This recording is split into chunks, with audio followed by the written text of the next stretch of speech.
The 62 Mass Homage is a special model for San Martin. It's arguably the watch that announced them to the world about 3 or 4 years back. But it's also a special model for me, because that was the first San Martin I ever owned.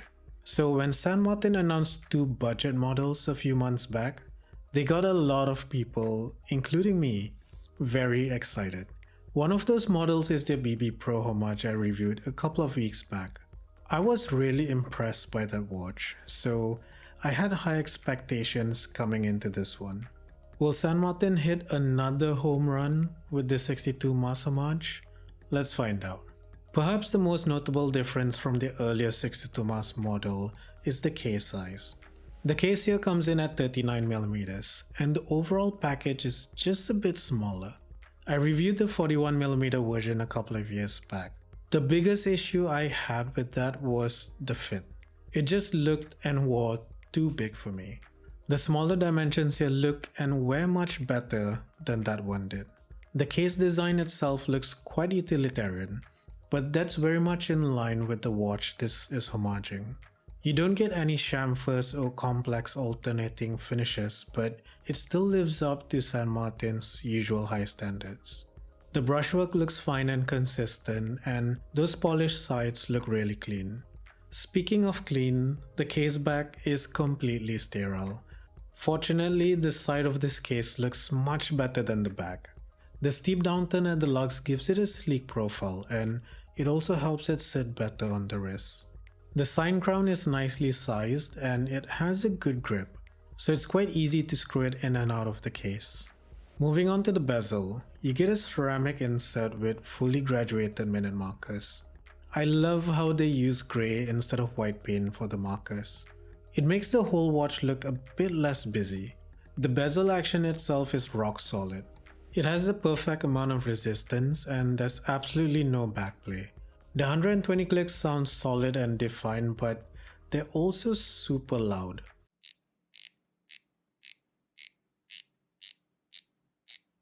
Seriously, I think this is the loudest bezel I've heard so far, which might be a good thing if you like that. Just don't rotate the bezel at night.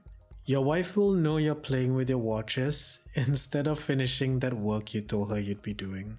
The double dome sapphire crystal is really clear, but it struggles a bit with reflections. They've used a clear air coating which does a decent job, but I feel it could have used a couple more layers.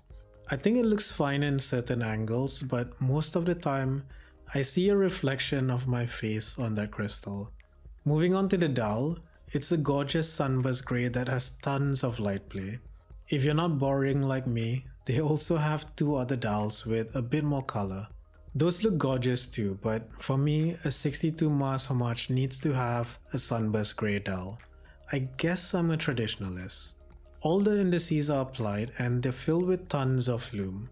I usually prefer the printed San Martin logo, but I think the applied logo works well here because of those wide indices.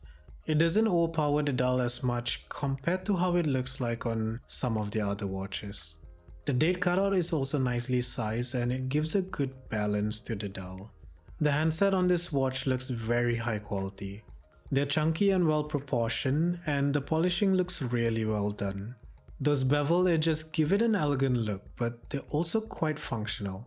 They reflect all sorts of light, so the hands don't disappear entirely at certain angles. Overall, the finishing on the dial is pretty immaculate. I couldn't find any dust or scratches on the macros, so San Martin did a great job with the QC on this. Another area San Martin always does a great job in is the lume. The C3 Superluminova glows like a torch in the dark. The lume on the hands and indices also have the same brightness, so they fade off at about the same rate. The movement powering this watch is the trusty old Seiko NH35.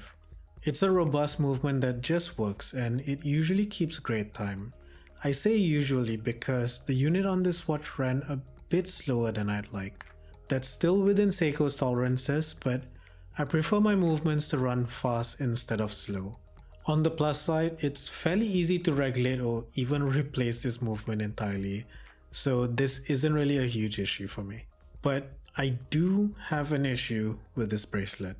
It's a step below the usual bracelets because of the pin and collar system, but that's not the issue I have with it. That's just annoying the first time you're resizing it, but the actual quality of the bracelet is still better than most watches on AliExpress. The issue I have with this bracelet are those male end links. They extend out quite a bit and the first link on each side doesn't fully articulate. If you measure end link to end link, the lug to lug goes up to 50.5mm. But if you measure it from the first links on each side, it goes up to 55mm. That kind of cancels out some of the benefits you get from the smaller case. I have a smaller wrist and I could see that affecting the fit that I got. It doesn't wrap around the wrist as comfortably as I'd like. If you have bigger wrists than I do, I don't think this would be an issue for you, but just keep that in mind if you're on the smaller side. On a more positive note, the clasp on this is streets ahead of the one on the BB Pro homage. Stop trying to coin the phrase streets ahead. Trying? Coined and minted. This has nice polished chamfers and the edges are rounded off, which was not the case with the BB Pro homage. Overall, this new budget 62 mask does feel like a home run from San Martin. They've managed to bring down the price without sacrificing much quality at all. This is probably the best 62 homage San Martin has ever come out with. And it's incredible that it's also the cheapest one they've ever come out with. But is this the best 62 mask homage out there? Well, I'll be dropping a head-to-head comparison of this and the Seaston really soon. So keep a lookout for that video if you want to see which one comes out on top. If you want to check out their other budget release, click here to watch my review of the BB Pro homage. Thanks for watching and I'll catch you guys in the next one.